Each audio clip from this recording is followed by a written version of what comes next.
bottom left.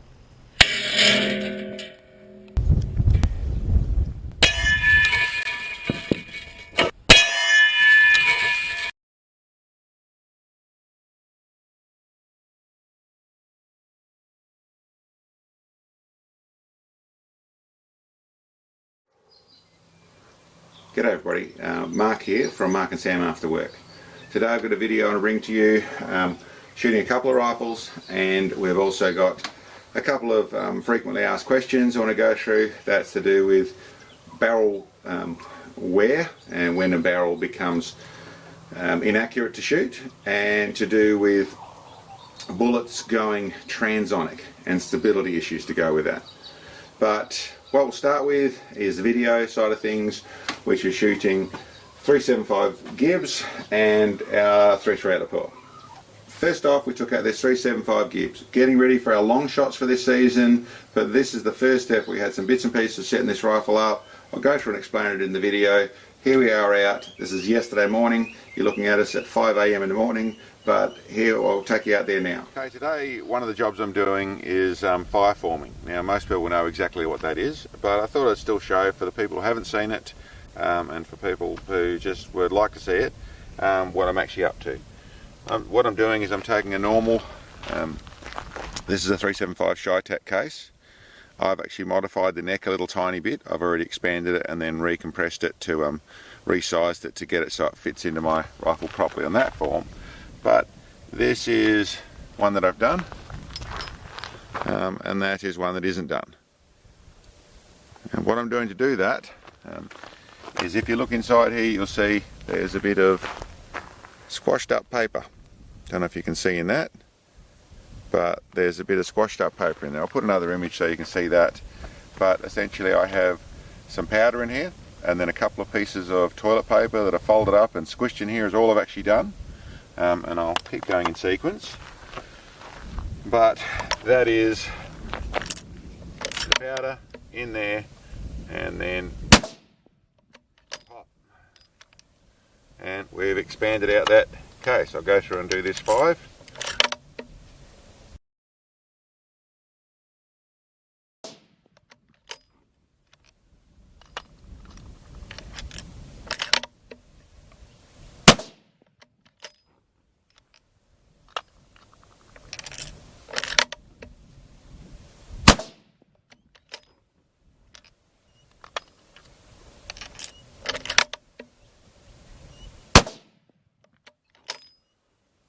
What I'm doing is just doing 5, and then I let it cool for a little bit. Still a reasonable amount of warmth coming into the barrel, and I'll do the other 5, and then we'll go through and do a clean, and then we'll go through and zero this new scope in. I'll see you in a little minute.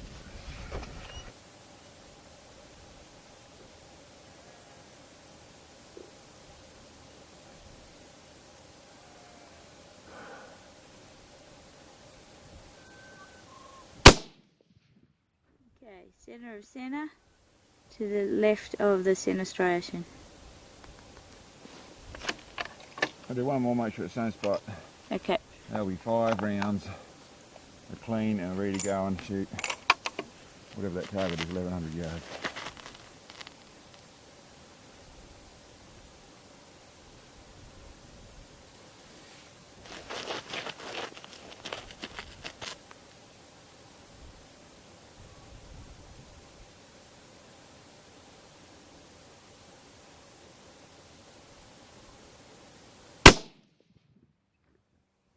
Hole in hole.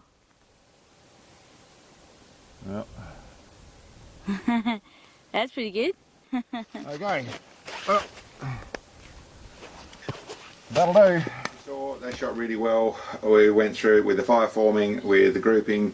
I don't know if you see on video. Here's actually the group it did. So there was only 5 shots I put on paper. So first one, that's how far out we were in our bore sighting side of things. Took it up here. Made a tiny bit of adjustment. I was actually aiming for this point here. I did actually 3 shots at this particular spot, then made my final adjustment and took it up to where we actually shot at. When we went up to do the shooting, I started doing the stuff with this 338 lapel of mine. Seiko TRG, couple of things I was doing. I'm still messing with the design of muzzle brakes. I'm using one of these, my muzzle brakes, where I've just rebaited back inside here a little bit and just testing the efficiencies of that. And that's just my ongoing testing, which you'll always see with what I'm doing in the way of making sense of things working in the field and making them as efficient as possible. The other thing I'd done is there's guys over here at a company called Ignition Customs, which build custom bits and pieces and do a fair bit of gun building, gunsmithing side of things. I'd got Nick over there to do a custom rail for this. So this is a 60 MOA rail in steel that we've done for the top here. We went through, did it together. He did some of the machining for me, I did some of the finishing over here, but we ended up where we've got a proper 60 MOA rail on here, dialed in, so I get all my adjustment out of my beast on a solid rail, no adjusting, no shims or anything. So something that's fairly hard to find with these fellas, but it means I do get my full I actually get 122 minutes of elevation out of the beast, and I get 70 minutes of elevation out of the air attack. So this system here can dial to 190 minutes with a full lockdown. This air attack base, which is adjustable with this little cam, has proper lockdown points on here. So it actually bolts up as a solid thing. It hasn't got any adjustable pivots or anything it's sitting on. They're nice and solid on top there. Love this rifle, shot really well. And I'll take you to the video where we're actually showing that, and that's what we shot first before we got onto a 375.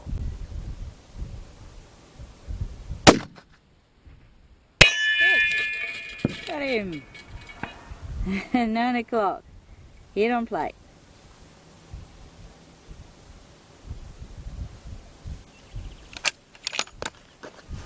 Oh, we'll do another one.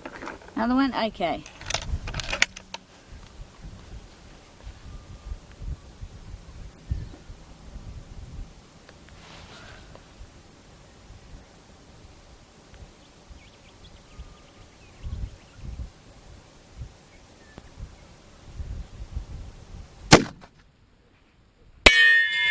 Top right corner. Oh, okay. Okay, you saw how that one went. That shot nicely. That's really easy. That was basically 2 hits and we've knocked it out of the park. So that shot well. I'm happy with it. Brakes work nicely. Still development work I'm doing.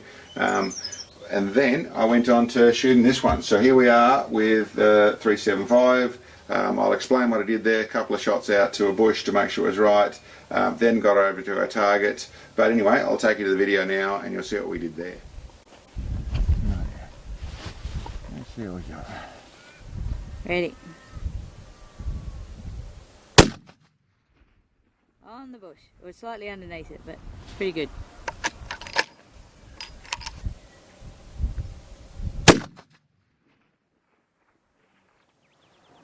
Back on. Yeah.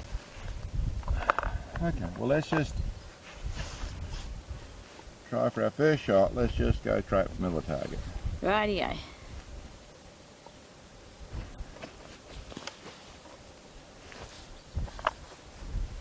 Let's just see what we can do.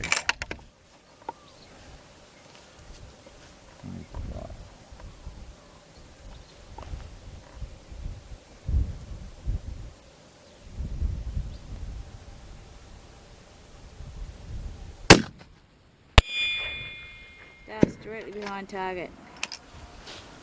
I have no idea where to go. I'm holding centre, so I'll raise up a little bit and see if we can shoot over the target.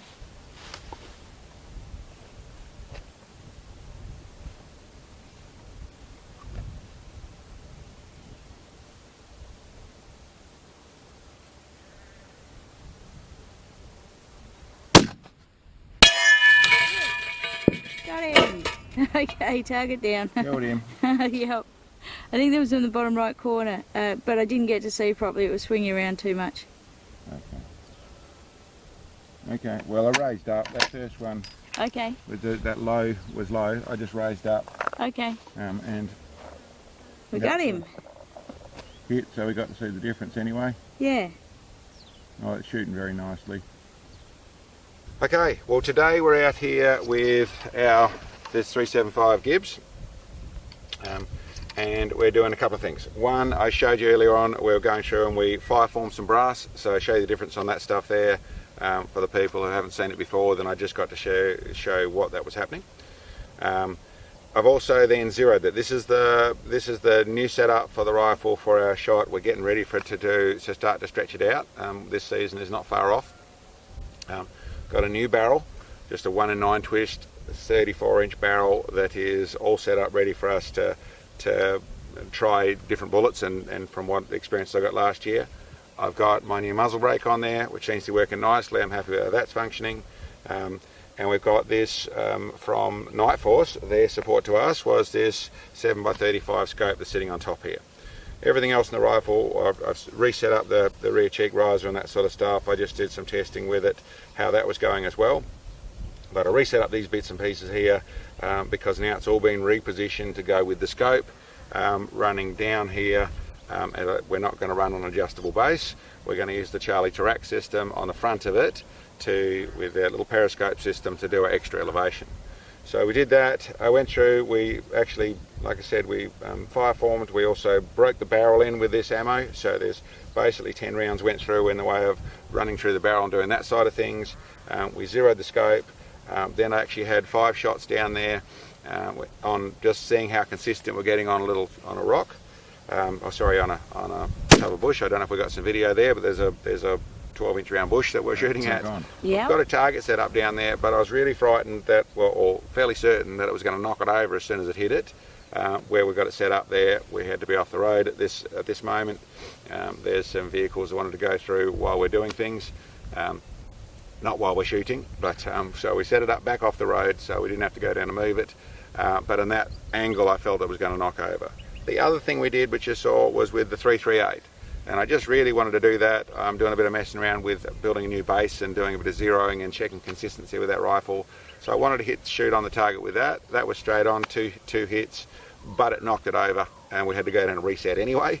But I also want to do a comparison between the 338 that's 1145 yards. Well, I'll verify the range we're actually shooting at. I think it's about 1145 yards, but we'll just zero it here so you can see our zero. And this is now called the virtual measuring tape app for iPhone, but we'll go down to target and I'll show you the distance down there. Well, we stood that target back up. You see, quite interesting, the evidence of where the 375 hit is just that little orange dot, and the 338 we've got the normal explosion of the lead blasting across the plate. So just interesting to have nothing more than a little orange dot. I presume, and we'll see on the camera, but I presume it just simply splattered that copper bullet. Here's distance wise, well, here's actually the distance. I'll just confirm that. What do we got there? 1139 yards. 1139, so just on 1140 yards. The data says that it's running a little bit faster. I've got to do some more stuff in the way of setting that rifle up, but we've now fire formed some brass. We've run that barrel, broken it in essentially, and I've also zeroed the scope, and now we've got our first bit of data to look at and start to see the differences. I'm suspecting the difference between the gain twist barrel and the straight 1 in 9 twist barrel, that there's actually, because there's less work going on with the bullet, there's less of a break happening to there, so we get a little bit more bullet speed is what I was expecting. And that's what we saw. I actually had backed things off a little bit. I'd come down, did some checks on the bush, found that I had to take it down a whole 3 minutes. First shot here, I took it back up a tiny bit, but I'd still end up 2 minutes less elevation than I would have with the data from last year. So I would suggest I'm running a little bit more speed. But interesting, and it's going to be interesting to see if there's any noticeable difference between 338 300 grain bullet and the 375 350 grain bullet smacking this plate in what we caught in the way of the GoPros. Anyway.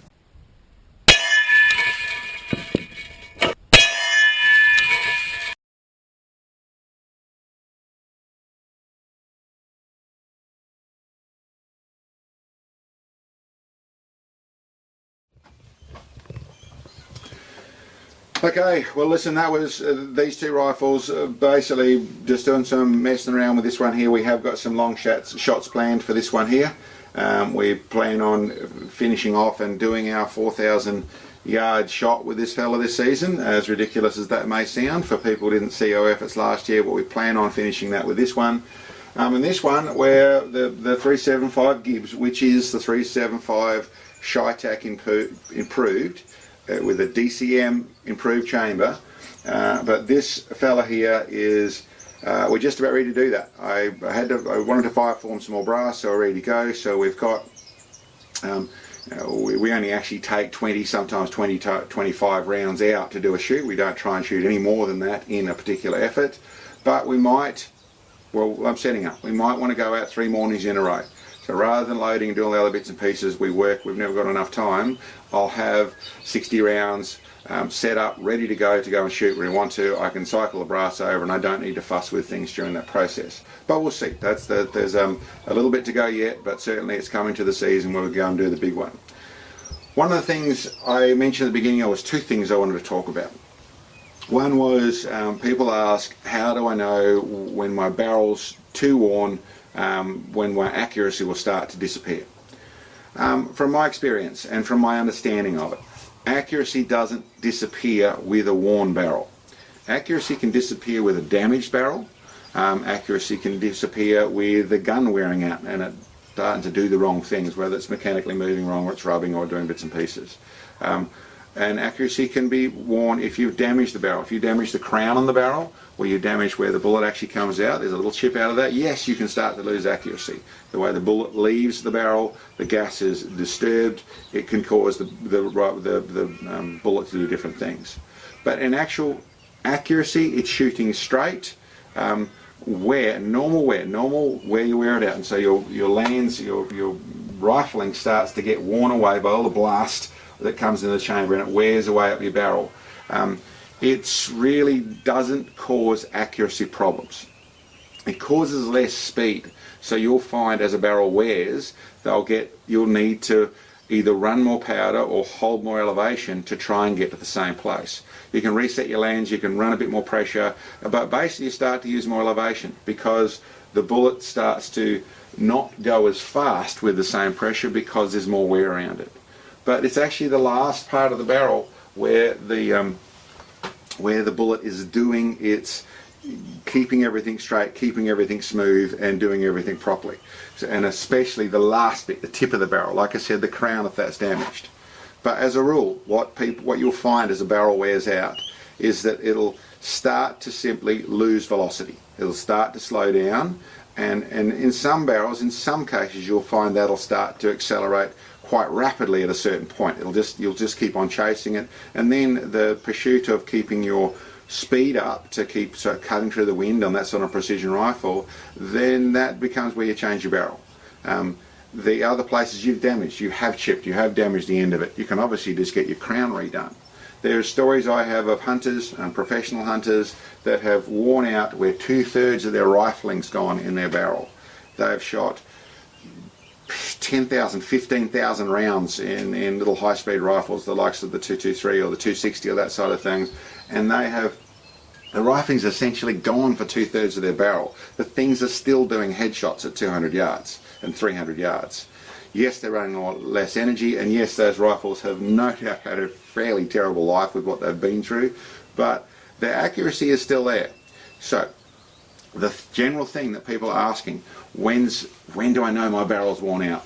Well, because what's generally happening is something's wrong. They're not holding down their groups, and for that reason they've got a bit of wear in their barrel, then that's where they're blaming it. The groups are going to be something else. And maybe there is some damage on their crown or something, but generally it's something else going on. Rifles can do that. They don't, and shooters do that. We start to all of a sudden come up with a problem. The fix can be, yes, a new barrel. You've just got a factory barrel, you upgrade to a heavy duty barrel that shoots a lot better. Yes, listen, it no doubt will fix the problem.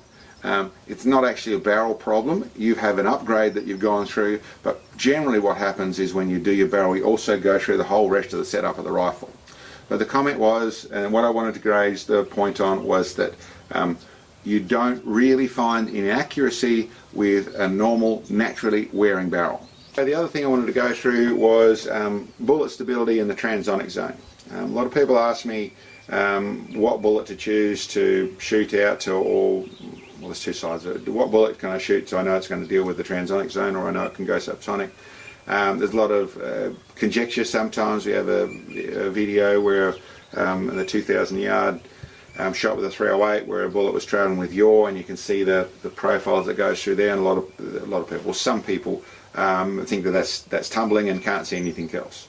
And there's a bit of I won't call it a myth, but it's close to that, of the transonic zone and bullets not being able to go subsonic without tumbling.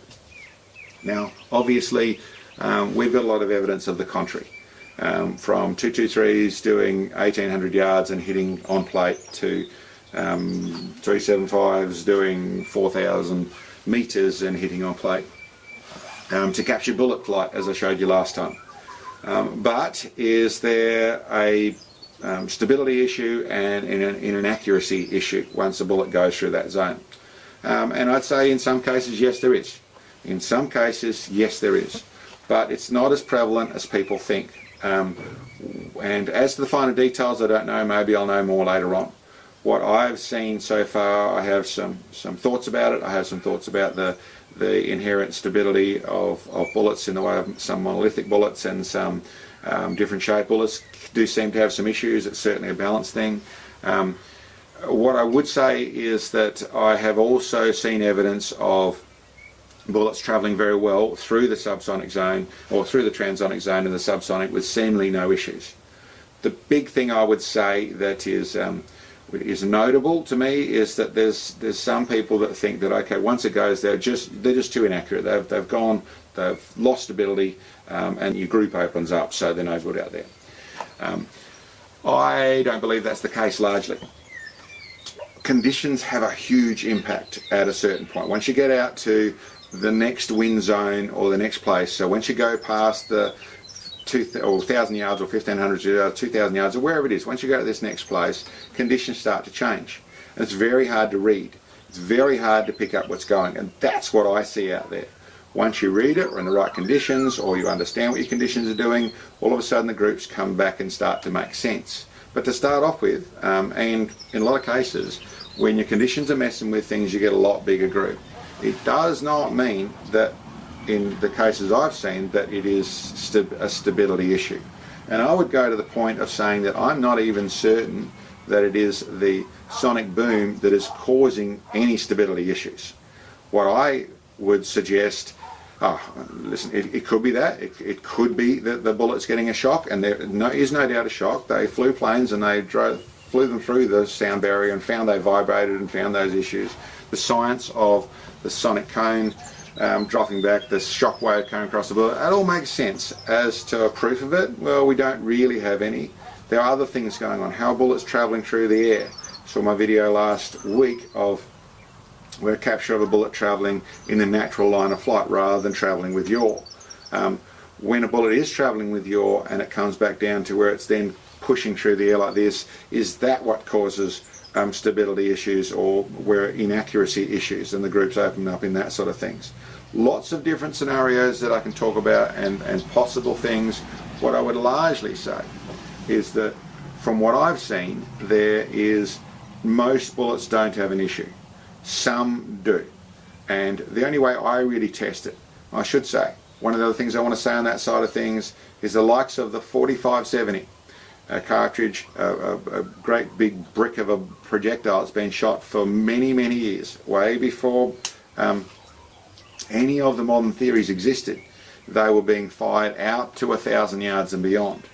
Those things are going subsonic at 100, 200 yards, or maybe 50 yards from the muzzle. They're going through that same shock wave, and those big fat lumps deal with it. I myself have shot 22 long rifle bullets, ugly little bullets as well. Shot them out to 900 yards, as you've seen, where we've actually captured them in a piece of pine board at 700 odd yards. They're still travelling properly. I've also seen some bullets of the lighter weight bullets in the 22 that couldn't make it past 200 yards. They would lose things. What I'm saying is that it's not consistent. But to the large degree, in what I've seen at least, in a hybrid or in a VLD, in a long-range hollow point boat tail bullet, that most of them, from what I've seen, deal with it well. They don't seem to have a big issue out there. And the only way I find out it, if people ask me, well, how do you select that bullet? Well, I've got some suspicions when it comes to some of the ultra lightweight monolithics and that sort of stuff. I've got suspicions they're going to be good at supersonic travel, and they're going to stretch out your range for supersonic travel, but they're not going to go subsonic. And I've got suspicions through some of the stuff I was saying, but that is no more than suspicion. The way I test bullets, I don't use a calculator. I don't sit down and use a spin calculator. I don't use any of that sort of stuff. I do to try and select it to suit my rifle, but if I'm going to find out and work out whether it's going to shoot long range, is I put bullets in cartridges or put bullets in cases, I put the case in the rifle, I pull the trigger, and I may see if it goes out there. And I actually, is the only way I really do it. The real side of things, I'm learning from it. Maybe in 20 years time I'll be able to tell you some more, but from what I've seen, largely I don't have an issue, and largely the transonic zone, the losing stability side of things is not, I won't say it doesn't exist, but it's far less an issue than dealing with the conditions and reading those changing winds that you can't see, and is what catches most people out. And my honest belief is, for most people, they shoot at 800 yards, it shoots really well, they shoot at 1200 yards, wait a minute, I've got the groups open way up from what it was. They're not bringing into the consideration that, wait a minute, there's another wind that's out there, there's something you can't see that's going out there, the bullet trajectory is different, it's travelling through different air, and that's what's going on. And that's only talking 1200 yards. You go to 2000 yards, you might have 3 more winds involved there, plus different pressure changes. There's all sorts of things going on. You're also going higher, your arc's higher, you're moving into another set of air up there, which is doing its own things. We'll do more description about what air does in how it travels through and changes in its different bands of air, but that's my thoughts on it. Anyway, listen, I think that's a list of what I want to talk about today. Thank you very much for checking us out, from Sam and from myself. Thanks guys, and we'll catch you next time.